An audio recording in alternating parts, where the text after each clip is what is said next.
6 জন independent candidate আছেন যারা একজোট করেছেন। বিএনপির সাথে তিন রাজনৈতিক দলের, দলগুলোর নাম,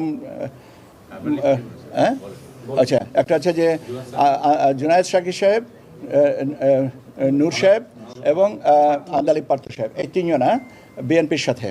আর জামাতের সাথে আছেন আপনার এনসিপি, আর খেলাফত আন্দোলন একজন, খেলাফত মজলিস, আর আপনার কি বলে বাংলাদেশ খেলাফত, এনার স্বতন্ত্র ওনারা বলেছেন কোনো জোটে যাবেন না। আর রুমিন ফারহানা ম্যাডাম উনি বলেছেন উনি জোটে যাবেন না।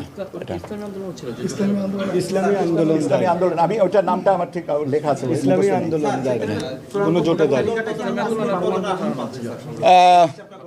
হ্যাঁ, হিসাবটা করা হয়েছে। এখন আমারকে তো আমাদের হিসাব মতে কাগজটা থাকলে 36টা নাকি? 36। আচ্ছা, বিএনপি জোট হচ্ছে 36টা, 13টা হচ্ছে বোধহয় জামাতের এটা, আর একটা স্বতন্ত্র একটা।